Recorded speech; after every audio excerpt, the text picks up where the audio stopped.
নিশ্চয়ই বাংলাদেশের ফুটবল প্রেমীদের উদ্বুদ্ধ করবে।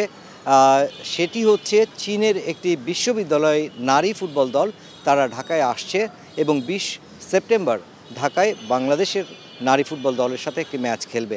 যদিও সেই ম্যাচটি কোন দলের সঙ্গে খেলা হবে, অর্থাৎ বয়সভিত্তিক দল নাকি জাতীয় দল, সে বিষয়টা এখনও নিশ্চিত করেনি বাফুফে। এই ম্যাচের মূল উদ্দেশ্য হলো দুই দেশের মধ্যে সম্পর্ক আরও বৃদ্ধি করা, অর্থাৎ ফুটবল সম্পর্কটাকে বাড়ানো। চীনের সঙ্গে বাংলাদেশের সম্পর্ক বেশ ভালো, রাজনৈতিক বা অর্থনৈতিক সব ক্ষেত্রেই সহযোগী দুদেশ। এবার ক্রীড়াঙ্গনেও দুই দেশের সম্পর্ক আরও দৃঢ় হতে চলেছে, বিশেষ করে নারী ফুটবলে।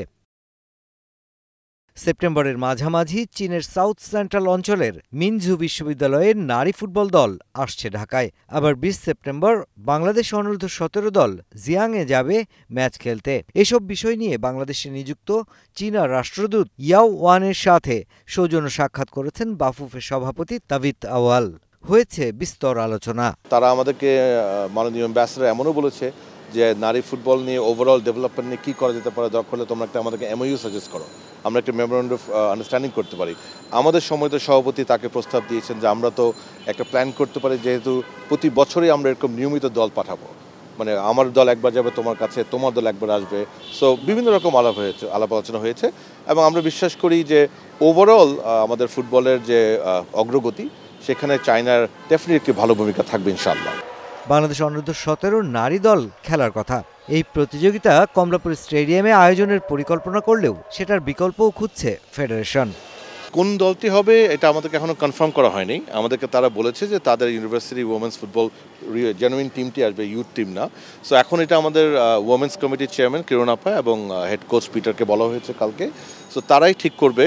ডেফিনেটলি ইউথ টিম দেবো আমরা, but will it be only 17 নাকি কম্বিনেশন অফ 17 and 20, এটা তারা সিদ্ধান্ত দেবে। এ মাসের তৃতীয় সপ্তাহে চীনে রওনা হবে বাফুফে একাডেমিতে থাকা লাল সবুজের আরেকটি অনূর্ধ্ব-17 দল। লিজিয়াং প্রদেশে তিয়ানু লিউফাং কাপে খেলবে বাংলাদেশের এই দলটি, যেখানে কয়েকটি ম্যাচ খেলার সুযোগ পাবে বাংলাদেশ। এই টুর্নামেন্টে চীনের নানা দলের পাশাপাশি খেলবে শ্রীলঙ্কাও। নভেম্বরে চীনে এফসি অনূর্ধ্ব-17 টুর্নামেন্টের বাছাইয়ের আগে এই সফর বাংলাদেশের জন্য হবে ভালো প্রস্তুতি। দুই দেশের মধ্যে ফুটবলের যে কূটনৈতিকভাবে ফুটবলের মাধ্যমে সম্পর্কটা কীভাবে আরও জোরদার করা যায় এবং মহিলা ফুটবলে কীভাবে তারা আরও কন্ট্রিবিউট করতে পারে, সেটারই যাত্রা শুরু হবে। আমরা বিশ্বাস করি সেপ্টেম্বরের 20 তারিখে যে খেলাটি হবে, সেই খেলাটির মাধ্যমে চায়না এবং বাংলাদেশের ফুটবল রিলেটেড একটি বায়োলেটারাল রিলেশনের নতুন যাত্রা উন্মোচন হবে ইনশাআল্লাহ। চীন বাংলাদেশের ফুটবল নিয়ে অত্যন্ত আশাবাদী, বিশেষ করে নারী ফুটবল, এবং সেই নারী ফুটবলে কিন্তু তারা বাংলাদেশের সাথে সহযোগী হতে চায়। সেক্ষেত্রে সেই সহযোগিতার হাত বাড়ানোর এটাই একটা প্রথম স্টেপ বলা যেতে পারে। সেই স্টেপে কিন্তু একটা প্রীতি ম্যাচ হবে এবং তারপরে কী ধরনের সহযোগিতা দুদেশের মধ্যে হতে পারে সেই বিষয়গুলো নিয়ে আলোচনা হবে। জানা গেছে চীনের দূতাবাসের যিনি এখন রাষ্ট্রদূত রয়েছেন, তিনি বাংলাদেশ ফুটবল ফেডারেশনকে একটি প্রস্তাবও দিয়েছেন। এর মধ্যে প্রস্তাবটা নিয়ে অলরেডি বাফুফে কাজ শুরু করে দিয়েছে।